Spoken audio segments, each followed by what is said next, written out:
Have you ever reached a goal you chased for years, only to discover that it didn't feel the way you imagined? Have you ever owned many things, yet felt strangely hollow inside? This story is about that feeling, and about what real richness truly is. Long ago, in a quiet valley far from busy roads, there lived a merchant named Marcus. Everyone knew his name. His house stood taller than the others. Its rooms were filled with chests of silver, silk fabrics, rare spices, and coins stacked higher than books. Travelers spoke of his wealth with awe. Neighbors lowered their voices when they passed his gate. Yet inside those stone walls, Marcus lived alone. Each morning, he opened his chests and counted his possessions. Each night, he locked every door twice. He trusted no one. He welcomed no laughter. When darkness fell, Marcus lay awake on his fine bed, staring at the ceiling as if expecting it to answer him. But it never did. Something inside his chest felt heavy and silent, like a room that had not been entered for years. Whenever that feeling rose, Marcus pushed it away. "I just need more," he told himself. "One more trade. One more treasure. Then I will feel full." Years passed that way. One afternoon, a stranger appeared at his gate. The man was old, dressed in simple clothes, carrying a small, worn bag. His back was bent, but his eyes were clear and awake. "I hear you are the wealthiest man in this valley," the stranger said gently. Marcus lifted his chin. "That is true." The old man nodded. "I once knew someone who said the same thing. He owned everything, yet when he died, no one came to remember him." Marcus frowned. "What do you want?" "To show you a kind of wealth that does not fade." Marcus laughed softly. "There is nothing in this world I have not seen."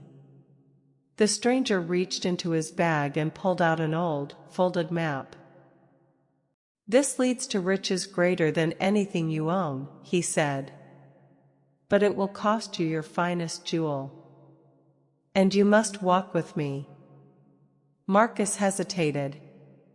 His greatest jewel was priceless. But the thought of greater riches burned brighter than doubt. Before sunset, the deal was made. They left at dawn. Marcus brought a heavy pouch of coins and complained before the sun climbed high. The road was rough. The dust clung to his shoes. His feet ached. When they reached forests, roots caught his steps. When they climbed hills, his breath grew short. Still, he walked on. On the third day, they reached a wide river, rushing fast and cold. "There is no bridge," Marcus said. "We cross," replied the old man, already stepping into the water. Marcus stared at his bag. "If I carry this, I will sink." "Then leave it," the stranger said calmly. Marcus clutched the pouch and stepped in anyway. Halfway across, the weight pulled him down. The bag slipped from his hands. Coins scattered into the current and vanished.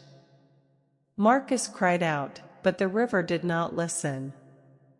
When he reached the other side, soaked and shaking, anger filled him. Yet beneath it, something unfamiliar stirred. He felt awake. As the journey continued, they passed villages Marcus had never entered before. In one place, a poor family invited them to eat. The house was small. The meal was simple. Yet laughter filled the room. Children played at their feet. Stories flowed freely. Marcus watched quietly. "You have so little," he said to the father. "How can you smile so easily?" The man answered, "Because today we are together. That is enough." Marcus said nothing. That night, beneath an open sky, he watched stars stretch endlessly above him. For the first time, his heart felt lighter than his pockets. Weeks later, they reached a narrow cave hidden in the mountains. Marcus expected gold. Instead, at the center of the chamber stood a single mirror. "Look," said the old man. Marcus stepped forward. The reflection startled him. The man staring back looked tired. Empty. His eyes were dull. His smile forgotten. "This is who you were," the stranger said softly. "A man who owned many things, but had locked his heart away." Tears fell from Marcus's eyes. "I thought I was rich," he whispered. "You were rich in objects," the old man replied. "But life cannot be stored in chests." Marcus turned to speak again, but the cave was silent. The stranger was gone. Marcus returned home slowly. He no longer rushed. Along the way, he helped strangers, shared meals, listened to stories, and watched the world with open eyes. When he finally reached his house, the treasures felt cold and distant. One by one, he let them go. Not to gain more, but to gain life. Years later, someone asked him, "Are you still wealthy?" Marcus smiled gently. "I own little," he said. "But I have lived deeply. And that makes me richer than gold ever could."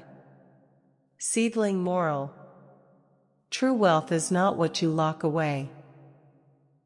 It is what you experience, feel, and carry inside your heart. Things may fill a room, but only life fills a soul.